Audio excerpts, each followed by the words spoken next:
Hi hello ಎಲ್ಲರಿಗೂ LK ಫ್ಯಾಷನ್ಗೆ ಸ್ವಾಗತ.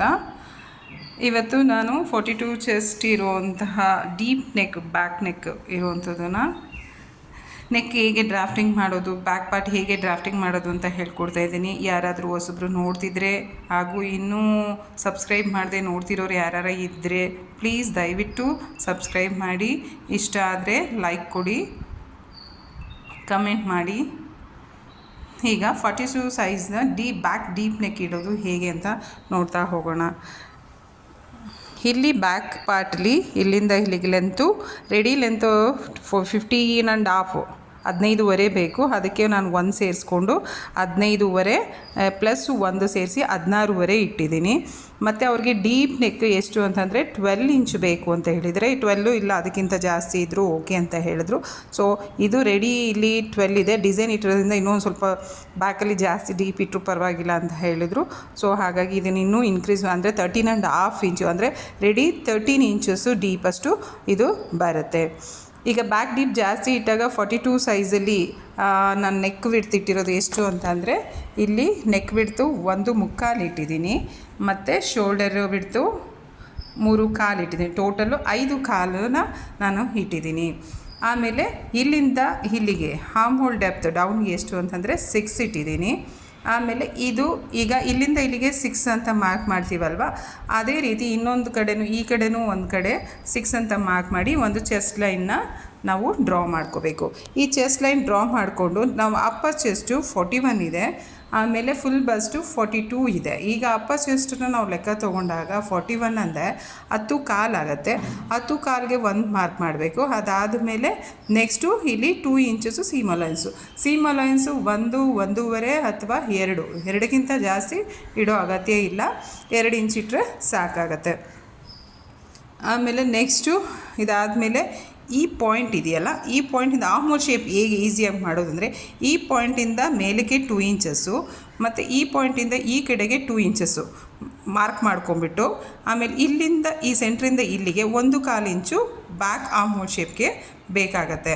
1.25 ಇಂಚಿಗೆ ನಾವು ಮಾರ್ಕ್ ಮಾಡಿಕೊಂಡು ಈ ಲೈನಿಂದ ಇದು ಜಾಸ್ತಿ ಇದು ಮಾಡಿದ್ರೆ ಜಾಯಿನ್ ಮಾಡಿದ್ರೆ ಆಯಿತು. ಇದು ಯಾವುದೇ ಕಾರಣಕ್ಕೂ ಇದ್ರೊಳಗಡೆ ನಾವು ಏನು ಆರ್ಮ್ ಹೋಲ್ ಶೇಪ್ ಕೊಡ್ತೀವಿ ಅದು ಏನಾಗಬೇಕು, ಚೆಸ್ಟ್ ಲೈನ್ ಒಳಗಡೆ ಇರಬೇಕು. ಅಥವಾ ಇಲ್ಲಿಂದ ನಾವು ಹಿಂಗೆ ಎಕ್ಸಾಂಪಲ್ ಈ ರೀತಿ ಹಿಂಗೆ ಕೊಟ್ಟರೆ ಅದು ರಾಂಗ್ ಆಗುತ್ತೆ. ಹಿಂದ್ಗಡೆ ಅಲ್ಲಿ ರಿಂಕಲ್ಸ್ ಬರುತ್ತೆ. ಈ ರೀತಿ ಕೊಡಬಾರ್ದು. ನಾವು 1.25 ಅಷ್ಟೇ ನಾವು ಇಲ್ಲಿ ಗ್ಯಾಪ್ ಕೊಡಬೇಕು ಬ್ಯಾಕ್ ಪಾರ್ಟಿಗೆ ಆರ್ಮ್ ಹೋಲ್ ಶೇಪ್ ತೆಗೆಯೋದಕ್ಕೆ. ಅದಕ್ಕಿಂತ ಜಾಸ್ತಿ ಕೊಡ್ಬೋದು. ಇನ್ನೂ ಈಸಿ. ಕೆಲವ್ರಿಗೆ ಹೆಂಗೆ ಹಾಕೋದು ಏನೂ ಗೊತ್ತಿಲ್ಲ, ಸುಮ್ಮನೆ ಹಿಂಗೆ ಹಾಕ್ಕೊಳ್ತಾರೆ. ಕೆಲವರು ಹಿಂಗೆ ಸುಮ್ಮನೆ ಎಳಿತಾರೆ, ಅದಕ್ಕೆ ಆ ಥರ ರಿಂಕಲ್ಸ್ ಬರುತ್ತೆ. ಆ ರೀತಿ ಹಾಕೋದಕ್ಕಿಂತ ಈಸಿ ಮೆಥಡ್ ಏನು ಅಂದರೆ ಈ ಪಾಯಿಂಟಿಂದ ಈ ಪಾಯಿಂಟಿಗೆ 2 ಇಂಚಸ್ ಮೇಲೆ ಹೋಗಿ ಈ ಪಾಯಿಂಟಿಂದ ಈ ಕಡೆಗೆ 2 ಇಂಚಸ್ ಈ ಕಡೆ ಬನ್ನಿ. ಆಮೇಲೆ ಈ ಸೆಂಟ್ರ್ ಪಾಯಿಂಟಿಂದ 1.25 ಇಲ್ಲಿ ಮಾರ್ಕ್ ಮಾಡ್ಕೊಂಬಿಟ್ಟು ಈ 3 ಪಾಯಿಂಟ್ಸ್ನು ಹಿಂಗೆ ಜಾಯಿನ್ ಮಾಡಿಬಿಟ್ರೆ ಬ್ಯಾಕ್ ಆರ್ಮ್ ಹೋಲ್ ಈಸಿ ಆಗುತ್ತೆ. ಯಾವುದೇ ಕನ್ಫ್ಯೂಷನ್ ಇರೋದಿಲ್ಲ. ಆಮೇಲೆ ಇಲ್ಲಿ ಬ್ಯಾಕಲ್ಲಿ ಟೈಯಿಂಗ್ ಬರುತ್ತೆ. ಇಲ್ಲಿಂದ ಇಲ್ಲಿಗೆ ಈ ನೆಕ್ ಇದೆಯಲ್ಲ, ಈ ಪಾಯಿಂಟಿಂದ ಲೆಂತಿಂದ ಇಲ್ಲಿಗೆ 2.25 ಇಟ್ಕೋಬೇಕು. 2.25ನಲ್ಲಿ ಇಟ್ಕೊಂಡು ಇಲ್ಲಿ ರೌಂಡ್ ಬರೀ ಶೇಪ್ ಈ ಥರದ್ದು. ಆಮೇಲೆ ಇಲ್ಲಿಂದ ನನಗೆ ಅಲ್ಲಿ ಬ್ರಾಡ್ ಬೇಕು ಅಂತ ಹೇಳಿದ್ದಾರೆ. ಸೊ ಹಾಗಾಗಿ ಇಲ್ಲಿ 4 ಇಂಚ್ ಇಟ್ಟಿದ್ದೀನಿ. ಇದು ಡೀಪ್ ಟೋಟಲಿ ಇಲ್ಲಿಗೆ 12, ಇದು 1.25, ಟೋಟಲಿ 13.5. ರೆಡಿ ನಮಗೆ ಸಿಗೋದು 13 ಸಿಗುತ್ತೆ. ಸೊ ಹಾಗಾಗಿ ಇಲ್ಲಿಂದ ಇಲ್ಲಿಗೆ 2.25 ಇಟ್ಕೋಬೇಕು. ಆಮೇಲೆ ಇನ್ನು ಉಳಿದಿದ್ದು ಇಲ್ಲಿಗೆ 12ಗೆ ಇಟ್ಟಿರ್ತೀವಲ್ಲ, ಇಲ್ಲಿಂದ ಇಲ್ಲಿಗೆ 12 ಇಟ್ಟಿರ್ತೀವಿ. ಅದರಿಂದ ಕೆಳಗಡೆ 1.25 ಮತ್ತು ಈ ನೆಕ್ ಡಿಸೈನ್ಗೆ ಡೀಪ್ ಬೇಕು ಅನ್ನೋರಿಗೆ ಮಾತ್ರ ಈ ಥರ, ಇಲ್ಲ ಆ ಡಿಸೈನ್ ಆದಮೇಲೆ ಡಿಪೆಂಡ್ ಮಾಡಿಕೊಂಡು ನಾವಿನ್ನೂ ಚಿಕ್ಕದು ಬೇಕು, ಇದೇ ಡಿಸೈನ್ ಬೇಕು, ಚಿಕ್ಕದ್ರಲ್ಲಿ ಇರಬೇಕು ಅನ್ನೋಂಗಿದ್ರೆ ಅದಿನ್ನೂ ಮೇಲ್ಗಡೆಗೂ ಕೂಡ ನಾವು ಮಾಡ್ಕೋಬೋದು. ಹಾಗಾಗಿ ಇದನ್ನು ಇಲ್ಲಿ 12 ಮತ್ತು ಇಲ್ಲಿ 1.5 ಇಟ್ಟಿದ್ದೀನಿ. ಆಮೇಲೆ ಇಲ್ಲಿ ಈ ಪಾಯಿಂಟಿಂದ ಇಲ್ಲಿ ನಾನು ಬಿಡ್ತು ಜಾಸ್ತಿ ಬ್ರಾಡ್ನೆಸ್ ಬೇಕಂತ ಹೇಳಿದರು. ಸೊ ಹಾಗಾಗಿ ಇಲ್ಲಿಂದ ನಾನು 4 ಇಂಚ್ ಇಟ್ಟು ಇಲ್ಲಿಂದ ಒಂದು ಸ್ಲ್ಯಾಂಟಾಗಿ ಲೈನ್ ಹಾಕಿದ್ದೀನಿ. ಸ್ಲ್ಯಾಂಟಾಗಿ ಲೈನ್ ಹಾಕಿ ಅದನ್ನು ಡಿವೈಡ್ ಮಾಡ್ಕೋಬೇಕು. ನನಗೆ ಈವನಾಗಿ ಬಂತು. ಸೊ 2 ಅಂತ ನಾನು ಡಿವೈಡ್ ಮಾಡಿ ಅದಕ್ಕೆ ಮಧ್ಯದಲ್ಲಿ ಒಂದು ಮಾರ್ಕ್ ಮಾಡಿಕೊಂಡು ಈಸಿಯಾಗಿ, ಅಂದರೆ ಶೇಪ್ಸ್ ಎಲ್ಲ ನೀಟಾಗಿ ಬರಬೇಕಲ್ಲ ಈ ಕರ್ವ್ ಶೇಪು. ಸೊ ಹಾಗಾಗಿ ಇಲ್ಲಿ 2 ಇಂಚಸ್ಗೆ ಒಂದು ಈ ಶೇಪ್ನ ಬರೋ ಥರ. ಆಮೇಲೆ ಇಲ್ಲಿಂದ ಇಲ್ಲಿಗೆ 1/2 ಇಂಚ್ ತೊಗೋಬೇಕು. 1/2 ಇಂಚ್ ತೊಗೊಂಡು ಈ ಶೇಪ್ನ ಕೊಡಬೇಕು. ಮತ್ತು ಇಲ್ಲಿಂದ ಇಲ್ಲಿಗೆ ನಾವು 1.5 ಇಂಚ್ ಇಟ್ಟಿರ್ತೀವಲ್ಲ, ಸ್ಕೇಲಲ್ಲಿ ನಾವು ಚೆಕ್ ಮಾಡಿ ನೋಡಬೇಕು ಎಷ್ಟಿರುತ್ತೆ, ಹೇಗೆ ಡಿವೈಡ್ ಮಾಡೋದು ಅಂತ. ನನಗೆ ಇಲ್ಲಿ ನೋಡಿ 1 2 3 4 ಇಂಚಸ್ ಇದೆ. 4 ಇಂಚಸ್ ಅಂದರೆ ಇಲ್ಲೂ ಕೂಡ ನನಗೆ 2 ಇಂಚಸ್ ಬರುತ್ತೆ. ಹಾಗಾಗಿ ಇಲ್ಲೂ ಕೂಡ ಈ ಶೇಪ್ನ ನಾನು ಮಾಡಿದ್ದೀನಿ. ಇದು ಅರ್ಥ ಆಯಿತು ಅನ್ಕೋತೀನಿ. ನೆಕ್ಸ್ಟು ಈಗ ಸೊಂಟದ ಅಳತೆ ಹೇಗೆ ಅಂದರೆ ಇದು 38 ಇದೆ ಅವ್ರದ್ದು ಸೊಂಟ 38 ಅಂತ ಅಂದಾಗ 4 ಭಾಗ ಮಾಡಿದಾಗ 9.5 ಬರುತ್ತೆ. 9.5ಗೆ 1 ಇಂಚ್ ಎಕ್ಸ್ಟ್ರಾ ಸೇರಿಸ್ಕೊಂಡು 9.5ಗೆ 1 ಇಂಚ್ ಎಕ್ಸ್ಟ್ರಾ ಸೇರಿಸ್ಕೊಂಡು ಏನು ಮಾಡಬೇಕು ಅಂದರೆ ಮಾರ್ಕ್ ಮಾಡ್ಕೋಬೇಕು. ಮಾರ್ಕ್ ಮಾಡಿಬಿಟ್ಟು ಸೀಮ್ ಅಲೋಯನ್ಸ್ ಎಕ್ಸ್ಟ್ರಾ ನಾವು ಅಲ್ಲಿ ಮೇಲ್ಗಡೆ 2 ಇಟ್ಟಿರ್ತೀವಿ.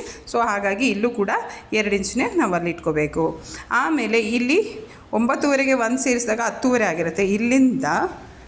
ಇಲ್ಲಿಂದ ಈ ಜಾಗ ಇದೆಯಲ್ಲ ಅಲ್ಲಿಗೆ ನಾವೇನು ಮಾಡಬೇಕು, ಮಿಡ್ ಪಾಯಿಂಟ್ ತೊಗೋಬೇಕು. ಮಿಡ್ ಪಾಯಿಂಟ್ ತೊಗೊಂಡು ಈ ನೆಕ್ ಡೀಪ್ ಏನಿದೆ ಅದಕ್ಕಿಂತ 1-1.5 ಇಂಚು ಕೆಳಗಡೆ ಬಂದು ಇದ್ರ ಟಕ್ ಪಾಯಿಂಟ್ನ ನಾವು ಮಾರ್ಕ್ ಮಾಡಬೇಕು. ಲೆಂತು ಇಲ್ಲಿಂದ ಇಲ್ಲಿಗೆ ಸಿಗುತ್ತೆ. ಈ ಕಡೆ 2 ಸೈಡೂ 1/2 ಇಂಚು ಬರುತ್ತೆ.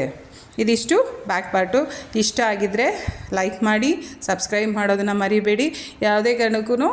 ಆಮೇಲೆ ನಾನು ಯಾವುದೇ ನೆಕ್ಸ್ಟ್ ಅಪ್ಲೋಡ್ ಮಾಡ್ತೀನೋ ಅದೆಲ್ಲ ನೋಟಿಫಿಕೇಷನ್ ನಿಮಗೆ ಸಿಗುತ್ತೆ ಸಬ್ಸ್ಕ್ರೈಬ್ ಆಗಿದ್ದರೆ ಮಾತ್ರ. Thank you.